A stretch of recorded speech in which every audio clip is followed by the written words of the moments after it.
Welcome into the Inside Scoop. We are live from Nashville, Tennessee, and I'm your host, Josh Newberg. What a wild weekend of college football. How are you guys feeling today? We're going to take a deep breath right now, and we're going to break it all down from a recruiting perspective. A lot went on this week, and we're going to get into it. But first, hit subscribe for me to the On3 Recruits channel. This is the best recruiting channel on all of YouTube, and we want you to jump on board and hit subscribe. All right, also, if you've been thinking about joining On3, well, you can do so right now for just $1. That's right. Go to on3.com, use promo code BERG1, and you can get On3 for just $1. That's $1 to read everything that Steve Wiltfong, Chad Simmons, Pete Nakos, all the insiders. You can get it right now for just $1. Go to on3.com, use promo code BERG1. All right, we have so much to cover today, but first, I want to talk a little bit about the top 20 rankings. Yeah, we're going to do the top 20 rankings. And starting at the top, I said there would be some changes. Alabama still at the top, number 1, Ohio State 2, but UGA, they jumped from 6 to 3. Yeah, Elijah Griffin, 5-star defensive lineman, the number 1 defensive lineman in America, committed to the Dogs over the weekend. Actually, that was on Friday. The big news happened before the weekend even began. They bump LSU and Auburn a spot. Texas sitting at 6. You got Oregon at 7. Tennessee, Texas A&M, and USC round out that top 10. Then you see who's knocking on the door of a top 10 class. You got Miami, you got Oklahoma, Notre Dame, Michigan, and then Clemson sitting there at 15. That's your current top 20. Take a look. It could change by the next show. All right, speaking of shows, let's get into this one. We got a loaded one today. It's time to talk about the biggest developments in recruiting over the weekend, and there was a bunch. We're going to get into it all. What a crazy week of college football it was, and there were some major developments on the recruiting trail as well. So, you guys, we're going to start, but first, hit subscribe real quick. Do me a favor, real fast. Just hit subscribe to the On3 Recruits channel. All right, the biggest developments from the weekend. Let's start at the top. UGA is making their move towards number 1, sitting at number 3 right now, but they move up 2 spots with the commitment of defensive lineman Elijah Griffin on Friday. He announced that he's coming to the Georgia Bulldogs over USC, over Miami. Elijah Griffin out of Savannah, Georgia is finally a dog. This one had been trending in Georgia's direction. All the experts had Elijah Griffin pinpointed to Georgia. You know, there was a couple visits here and there elsewhere, but for the most part, he's been locked in, and Georgia is not done. Like I said, number 3 right now, but we talk a lot on this channel how Georgia is probably the one to watch when it comes to who's going to finish number 1 overall, and they just made a big move, and there's more to come, especially on that defensive line. I'm looking at Justice Terry, another 5-star, another interior defensive lineman that Georgia's trending for. Now, this recruitment's not over. He took an official visit to Texas over the weekend, which could have boded well for the Dogs as well. But Justice Terry he's probably going to take another couple weeks, probably going to decide sometime in December. But this is one that would be a big boost to this Georgia class. Also out there still on that defensive line, Kevin Wynn, who's committed to Florida State, Joseph Mbachu, who's committed to Florida. So Georgia is going to clean up. They also have a couple pieces in the secondary that they still have yet to fill. So there's still a little bit more room, and I expect Georgia to continue to trend toward that number 1 class. All right, now, Inside Scoop listeners, we love PrizePicks. You guys know PrizePicks. You pick 2 or more players, select their more than, less than on their stat line, boom, submit your lineup. You can do it in less than 60 seconds.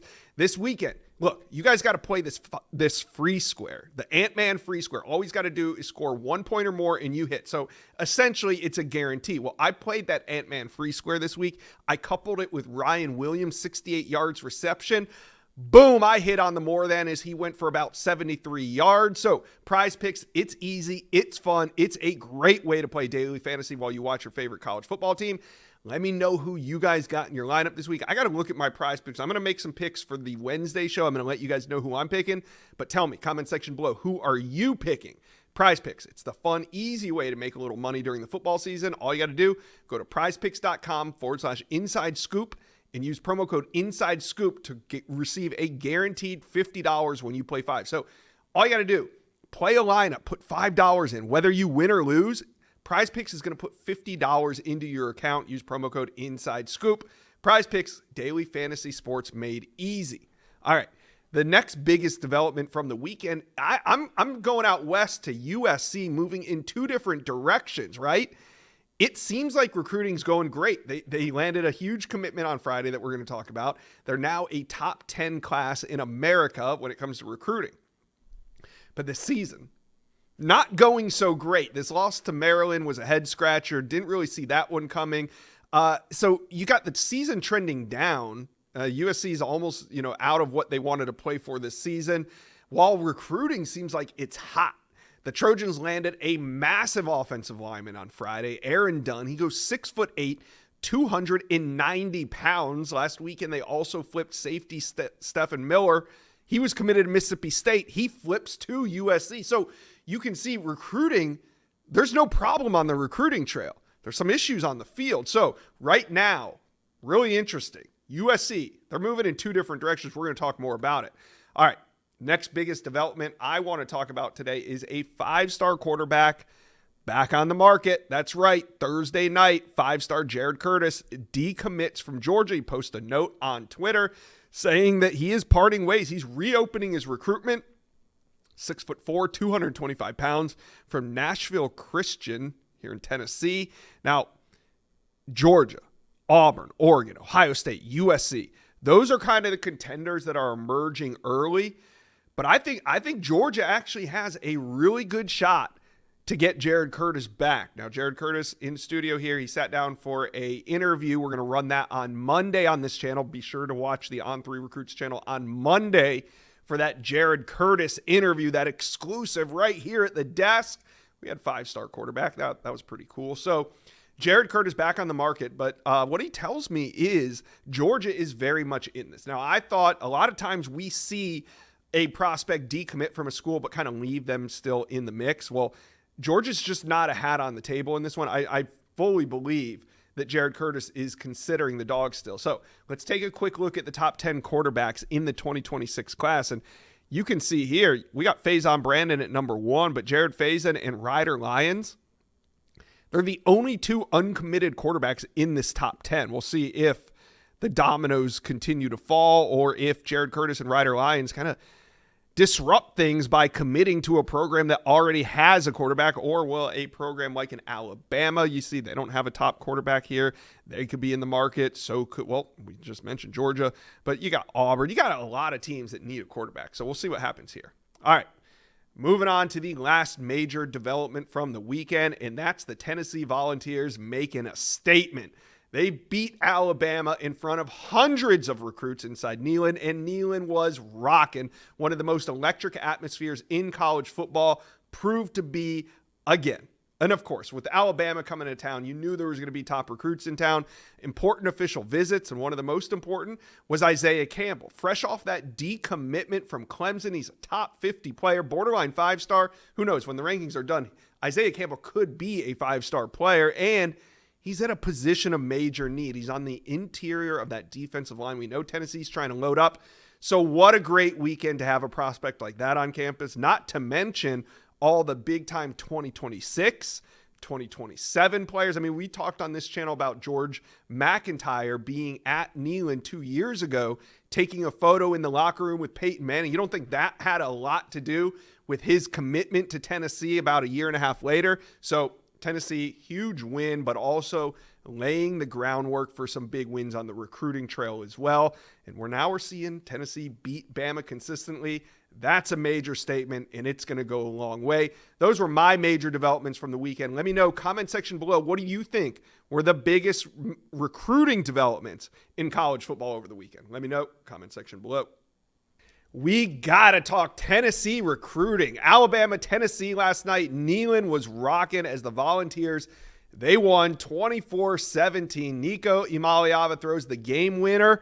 Now, this game wasn't always pretty, but Tennessee showed some grit. They pulled out a huge win coming from behind, going ahead with 1:24 to go in the game and sealing it with that Will Brooks INT. It was an unbelievable atmosphere. We're going to talk about it, but first, Tennessee fans, do me a favor, jump on board, hit subscribe to the On3 Recruits channel. We are talking Tennessee recruiting. You're going to want to be a part of it. Hit subscribe. All right, Let's bring in Austin Price from Volquest. Austin, we previewed this weekend. We said how hype it was going to be, but it lived up to it and then some. You've talked to recruits not only last night, but also on Sunday. So what's been the reaction to the game atmosphere on Saturday night? Well, no matter where you go on a visit, it's hard to have a bad time, right? I mean, especially at the upper echelon programs. But when you add in the fact the atmosphere was a 10 out of 10, the result for Tennessee was a 10 out of 10. Yeah. It made it even better. And so, like, the result, overall in recruiting, I think, we'll find out down the line exactly, kind of what all happens out of this weekend. But I do think that Tennessee, made a huge and favorable impression with all 4 official visitors. I think they made a huge and favorable impression with several of the 26s and 27s that were in town this weekend. And there might even have been a 25 who had not been really taking Tennessee's phone call that all of a sudden said, hey, I need to talk coming out of this weekend. So, this is something where I think Tennessee, needed a big win. They got the big win and, left Neyland, much like I did, which was getting a text from my wife. Hey, when you get home, put your clothes in the sink in the laundry room and get in the shower. You're gonna smell like cigar smoke. Yeah, I actually asked Austin if he would smoke a cigar in this segment, but he said that he's already smoked them all. He doesn't have any left. That's what kind of celebration was going on last night. Smoked them all. All right, so Austin, the general takeaway. I mean, I know fans, especially fans on the message board or in the comment section of this video, they see things a little bit differently than recruits view them. Last night's game, I thought the recruits probably walked out of they saw a resilient football team. They saw a gutsy performance, and they saw Tennessee pull out a massive win. Yeah. What was the general sentiment when you talked to recruits about this football game? That was it. What you just said about how they persevered, they kind of got punched, and then they were able to punch back, and they were able to overcome adversity. I had multiple recruits tell me last night and on Sunday the phrase of overcoming adversity. Like, it was clearly something that either they had just kind of picked up on their own, or there was a talking point there amongst each other. But yeah, I mean, I think Tennessee, again, found a way, and I've made the comment the last several weeks that, like, I've always thought the whole, like, it's a week-to-week season, like, kind of coaching jargon is the dumbest thing. But in, like, this new age, like, how do you not think that that's somewhat accurate, Josh? I mean, like, how do you explain Alabama beats Georgia, then loses to Vanderbilt? Tennessee, looks great, then loses to Arkansas, and then finds a way yesterday. So, I mean, each and every week is kind of its own season, as crazy as that is to admit. And, Tennessee's got 2 weeks to prepare for their next opponent, which is Kentucky. But, it's a good, good vibe around a lot of these recruits as they leave town, whether they be unofficials, like a Brandon Anderson who committed to Tennessee on Sunday, or official visitors like, some of the players they had, a couple of commits, and Jaden Harmon and Darion Smith, and a couple of guys not committed, and Austin Howard and Isaiah Campbell. Yeah, and fans, they tend to sometimes watch their team in a vacuum, right? Here at On 3, we're watching football. We got that 4 box on YouTube on. We're watching all the games. And if you watch all the games, you see what a struggle it is week to week to pull out wins. I mean, you can be the hot program one week, but you lose the next week. And all that matters, though, is what I'm saying is you got to win. And that's what Tennessee did last night, and it has an impact on recruiting. So I want to know, Isaiah Campbell is really the prospect that we had our eyes on heading into this weekend. It's a borderline 5-star prospect, probably will end up being a 5-star when all the rankings are said and done. So this weekend, I mean, if you're going to put out a product for him to see, this was the one that you wanted him to come to. Is this a atmosphere that maybe could get him to make a decision sometime soon? In talking to him on Sunday before he left town, he basically said, I'm going to commit when I feel like I'm ready. I'm going to go home. I'm going to think about it for a few days. I may still take more official visits, like the trip to North Carolina in the month of November. But he goes, when I'm ready, I may just pull the trigger. So what is that? What does that mean? Like, is he going to go home, think about it, and potentially commit in the next few days? I don't know. We'll see. Kids, they're going to go at their own pace. You look at Brandon Anderson, who was slated to go commit in December, and after last night just said, I'm done. I'm going ahead and getting in the boat Right. Sunday morning, 11 a.m. Boom, and so what does it happen with Isaiah Campbell when he returns home? Does he take that North Carolina visit? Here's what I do know. When he takes that North Carolina visit, that's going to be like a church service compared to what was last night for him. So, like, it's going to be vastly different. No offense to the Tar Heel fans, but that over there at Chapel Hill is not going to be what he witnessed yesterday. So, the one pull they have is the closeness to home. Mm-hmm. And that went out potentially, but what's Mac Brown's future like? And I think that's a big he has. It's like, yeah, he didn't resign middle of the season after the loss to James Madison like he kind of teased. But, I mean, does he make it into another year at his age? Does he want to go past this year? Or was that kind of like, okay, let me get through the end of the year and then, we'll see if we can find a replacement for me. Mm-hmm. So, yeah, but regardless of what happens, I think Isaiah Campbell in Tennessee. I think Tennessee's in a good spot leaving the weekend. They are in an so outstanding spot leaving the weekend. Again, though, they got to keep the momentum up. They've built a lot of momentum here with him. They've slowly been building Josh.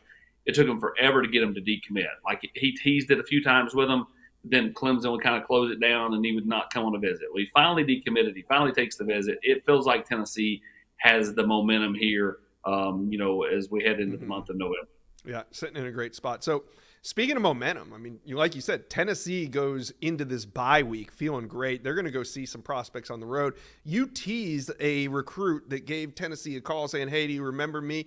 You want to tell us who it is? And also, what's your expectation for this week on the recruiting trail for the Tennessee coaching staff? No, I'll let it remain quiet for right now. But, I mean, it's a spot of need for Tennessee in this class. I'll give you that much. But, I mean, like, yeah, I think Tennessee wants to hit the ground running. They'll be out and about, late in the week going to see a lot of different players. I know Alec Ablin will go see Desan Brain. He was in town last night along with Jack Van Doorslayer, the two tight ends committed for this class. And then, Tennessee wants to add at least one, if not two more linebackers. Mm-hmm. Brandon Ains, a Wisconsin commit from Page High School in Middle Tennessee.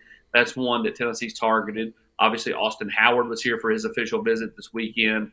I would expect him to decommit from Mississippi State in the coming days, and that being a Tennessee-Vanderbilt battle in the month of November. Memphis is trying to get him with some of that FedEx NIL money. They're trying to get him to come over and take a look at him. And that's possible, right? It's in this era. You never know. But Tennessee needs defensive linemen. Tennessee needs another running back in this class. And so, I think, they want to continue to just kind of work and see what happens. And don't forget about safety either. That's another spot where I think Tennessee could end up adding another piece. Somebody like Tim Merritt, who has been committed to Miami for a while. I know that he and Tennessee have kind of been engaged in talks of the last, month or two. So we'll see if anything transpires there. All right, Tennessee fans, I know you guys are probably watching this a little hungover this morning, but it's okay. The Volunteers made a statement last night, 24-17 win in Neyland with hundreds of recruits in attendance. So talk to me, comment section below. Who do we think the mystery recruit is that Austin Price is teasing? Let me know, comment section below. We got to talk some USC recruiting because the Trojans are coming off of their third loss of the season, but in a weird way, they are hot right now on the recruiting trail. We're going to make sense of it all. I got Scott Schrader, USC Insider here. We're going to break it all down, but USC continues to add commitments on the recruiting trail despite losing games on the field. So we're going to break it all down. But first, Trojan fans, hit subscribe to the On3 Recruits channel. We're going to get you through this. We're going to continue to talk USC recruiting no matter what. So jump on board and hit subscribe. All right, let's bring in Scott Schrader from We Are SC. And Scott, we got a major development that went down on Friday. Massive offensive lineman. When I mean massive, I'm talking 6'7", almost 300 pounds. Aaron Dunn, he decommits from Utah on Thursday night.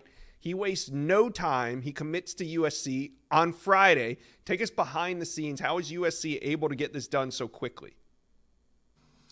Yeah, it was his situation was kind of on my radar for a while, on our radar for a while. The end of August, it was like maybe the week before the season. I was just checking up on offensive line targets because, I mean, quite honestly, for USC, it didn't appear there were were Right. many, or at least many that were you could identify as guys they had a good shot at. And Aaron Dunn's name was thrown at me, and I was told that he was all set to commit to USC when he originally announced, and something happened in between the day before and the day of his commitment, and he ended up. Committing to Utah, but so he had continued communicating with USC as his interest remained strong, and I guess he saw enough throughout the season to where it looking for him. The one thing that looks good for guys right now with USC is the opportunities to potentially play right away. Yeah, that is one thing that they can absolutely sell. So Aaron Dunn commits on Friday. Then last week, Stephen Miller flips his commitment from Mississippi State to USC. So we continue to see USC rise in the rankings. They're currently sitting at number 10 overall in 2025. So Scott, my question to you is when does recruiting intersect with what's happening on the field? At some point, does what's happening on the field, if this season continues to slide, do you see it impacting recruiting, or is recruiting just kind of bulletproof to what's happening on the field? Hey, Inside Scoop fans and college football recruiting nuts, it's time to upgrade your audio game. You may have a pair of headphones you like, but the battery life, it's too short, or they just don't stay in your ears, or you don't want to spend hundreds of dollars every time you lose an earbud. Enter JLab. JLab is creating headphones, earbuds, and work accessories designed for everyday lifestyle. You guys know the best of the best are wearing them, from Travis Hunter to Ohio State's Will Howard to Quinshon Judkins. So for travel, here's what we recommend. The JBud Luxe over-ear headphones. If you're working out, get the JLab JBuds Sport ANC4, offering a secure fit and a super long battery life for those tough workouts. Discover your perfect pair of headphones. Look for the JLab Blue Box at retailers everywhere, or visit jlab.com. Yeah, I don't think it's bulletproof. I think there's got to be a point to where guys are going to potentially be rethinking decisions, as losses mount up. And it's based off conversations I had last night. It sounds like things are pretty firm with guys right now. I don't know about everybody, but just I know with Julian Lewis, he's kind of not phased really by this. They're all looking ahead, not really looking at what's going on right now. I think USC would probably be hurt a lot more with these losses if they were by 10 to 20 points each game. And, so far it's been 4 losses by a total of 14 points, which doesn't make the losses any easier for fans or anything like that. But I think recruits do look at stuff a little bit differently than fans do from that perspective, that, to them, it looks like USC is getting better and competitive and all that kind of stuff. But at some point, if they lose 6-7 games, there's no way they're going to keep everybody in this recruiting class, and they might not now anyway. But I do think there's a point to where you're going to pay a price. Yeah, it's kind of interesting because right now, if you just watched recruiting, you would have no idea as the Trojans continue to add pieces. There's a couple still big pieces left on the board, none probably bigger than Jakeem Stewart. Now that Elijah Griffin commits to Georgia on Friday, we knew it was trending in that direction, but at least now the board looks a little cleaner. You don't have Elijah Griffin's name up there anymore. So Jakeem Stewart, it seems like all signs indicate USC's a front runner for him. Where do you think things stand? And also, what does USC need to do between now and December to land Jakeem Stewart? Well, they're certainly going to have to go out and send the collection basket around, because we know that this is not going to be a cheap recruiting class in general for USA. I think one of the reasons why they are continuing to do well in momentum is that their NIL program got figured out and it's finally funded at a pretty high level. So this 2025 recruiting class is probably going to cost USC a pretty good penny. But I just.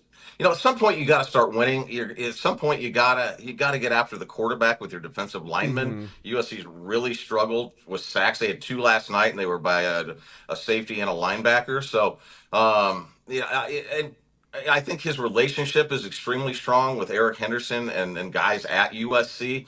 And I know that the relationship's also strong with with the people that are surrounding him. So. Yeah, I don't know what they're going to have to do. To be honest with you, up until about 3 weeks ago, I was surprised that the momentum had remained as high as it is. But I have a better understanding of what's going on. That these guys are kind of looking towards the future, and they're not focusing specifically on what USC is doing now from a one loss perspective. No. And lucky for USC, they are not focused on the field. They are focused on the future. And whatever Lincoln Riley's selling right now, they're buying. But like I said, the question is how much longer? So USC fans, talk to us. Jump in the conversation. What do you guys think? Is this recruiting class bulletproof, or do wins matter? Let us know. Comment section below. Let's talk freshman impact players, because we saw them on Saturday in that Texas-Georgia game. And really, if you turn on any primetime matchup in America, you'll see freshmen making an impact. So I got Charles Power here. We're going to break it down, talk about these guys. The last year, they were on the show. We're talking about these players on the show. Now we're already watching them make huge plays on Saturday, scoring touchdowns, doing it all. We're going to break it down. But first, make sure you guys hit subscribe to the On3 Recruit channel. This is the best recruiting channel on all of YouTube. All right, got Charles Power here. He's director of scouting and ranking at On3. Last year, Charles, you were on message boards defending your rankings on some of these guys to college football fans. Now it's evident why Jeremiah Smith, Ryan Williams, on the offensive side of the ball. Then we're going to talk on the defensive ball about Dylan Stewart and Colin Simmons. But it's obvious why these guys were not just 5-stars. They were 5-star plus prospects, where the entire industry believed that they were instant impact 5-star players. Let's start on the offensive side of the ball. It was really a historic wide receiver class in general, but Jeremiah Smith, Ryan Williams are proving the experts right so far. Yeah, Josh, we were basically shouting from the mountaintop that this is the best receiver class that we have seen come through high school football since maybe in the internet recruiting era, like 20, 25 years. And Jeremiah Smith and Ryan Williams, I think, are arguably two of, if not the top two receivers in all of college football already as halfway through their true freshman years. I think Jeremiah Smith, we could look back on him as like the Adrian Peterson of receivers. This is a guy who came into college football basically NFL ready. Yeah. He has the build at 6'3", 215, 220, the technical ability, and is just, I think, in the work ethic. He's just kind of a complete prospect as a receiver. We've already seen him make a ton of just magnificent plays at Ohio State. And then you look at Ryan Williams. Ryan Williams has maybe the play of the year in college football against Georgia. He is completely electric. This is a guy who's kind of just a mold breaker, coming into college football at 17 years old, making the plays he's making. I mean, he was a 2-time Mr. Football in Alabama as a sophomore and a junior, of course, reclassified. So these two guys are just phenomenal. I think they're probably the two best true freshman receivers that we've seen, I guess, to this point in a season, maybe ever. Yeah. So like historic prospects, historic players. And I think we're going to continue to see more of those receivers continue to break out as they get more opportunities. We're starting to see Cam Coleman this weekend against Mizzou. He had one catch, but it went for 47 yards and a touchdown. And he's been, a little injured, but in a game like that, you can see how dangerous Cam Coleman's going to be once Auburn, 1, gets him healthy, 2, gets him a quarterback. But these wide receivers aren't going anywhere anytime soon, and they're already dominant. Let's flip over to the other side of the ball, where we're talking Dylan Stewart and Colin Simmons. Colin Simmons really coming on, making some impact plays and playing meaningful snaps, but Dylan Stewart, from the word go, has been a monster. Talk about these two and just the way that you saw them develop over the last couple of years. Yeah, and these are two that we had as 5-stars, I think, coming out of like their sophomore year. Right. So like and edge is not always a position where you can ID guys that early, but they were that good that early. Dylan Stewart went viral the first week of the season. Like people were going through the game film against ODU, and he went completely viral with some of the plays. And you're like, oh, is it just the competition? But it is not just the competition. Right. He is somebody that you have to game plan for week in and week out in a handful of games that he's only played. Yeah, and South Carolina has one of the top D lines in the country, and Dylan Stewart's a key part of that. He holds offensive schemes accountable. The guy on the other side of the defense, Kyle Kennard, is I think one of the top. I think he leads the SEC in sacks. So Dylan Stewart's draws a lot of attention, and he's playing great. And then Colin Simmons is already the top pass rusher for Texas. Yeah, and we saw this in high school. Yeah, he was highly productive at Duncanville, especially as a junior. Leading them to a state title, and I think just kind of took that game over in the state title. I just always remember that as a key moment. He had several big plays. So Colin Simmons came into college ready to play. Playing a bunch of top competition, and I think we were already seeing the instant impact he's making at Texas. And Texas is a team that has a really good roster. So I think to come in and make that big of impact that early on one of college football's best teams says a ton. But that's what they recruited him for, and that's exactly what he's doing, living up to that 5-star billing. Speaking of living up to a 5-star billing, it sure looks like DJ Lagway is a hit for the Florida Gators. He's only started 2 games now, but he started this game against Kentucky. Looked phenomenal in terms of just being able to move the ball down the field, direct the offense. He looked calm. He looked cool. DJ Lagway, we loved him coming out of Texas high school football, but this start that he's under, what's your projection on him? Yeah, I mean, DJ Lagway, like you said, Josh, he was like Gatorade National Player of the Year. He ended up number 2 overall for us at On 3. Just a historic storybook type of senior season. And I think, DJ Lagway, what he's done so far at Florida has to be really encouraging. We've seen young quarterbacks are kind of struggling in college football. Yeah. It's tough. It is very tough to start and have success. And he has early. His moments. Yeah. But he rebounds from those moments. And I think you're seeing promise. And also what you're seeing, Josh, is the dual threat ability opens up things in Florida's offense. We saw another true freshman, Jaden Ball, ran for 5 touchdowns against Kentucky. And DJ Lagway, defenses have to account for him with his rushing ability. Right. So he's a guy who can stress defenses in multiple ways. We're seeing that. Of course, Graham Mertz is out for the season. So DJ Lagway's going to have a long runway here to continue to develop and make strides for Florida. And I think if you're a Florida fan, you have to look at this and be really encouraged with what he's done so far. If you're Billy Napier, you have to be really encouraged. He might have saved your job just by coming out and looking as competent and as promising as he has, because he's a player that you're going to build a roster around moving forward. I mean, DJ Lagway has all the tools. The ceiling is unlimited for him. So we're talking freshman impact players. You guys let us know who you think are some of the most impactful freshmen that we were talking about a year ago at this time. You remember us talking Dylan Stewart, DJ Lagway, Ryan Williams. They were all about this show. We were talking about them week in, week out, and now they're scoring touchdowns. Let us know who you think is the most impactful freshman.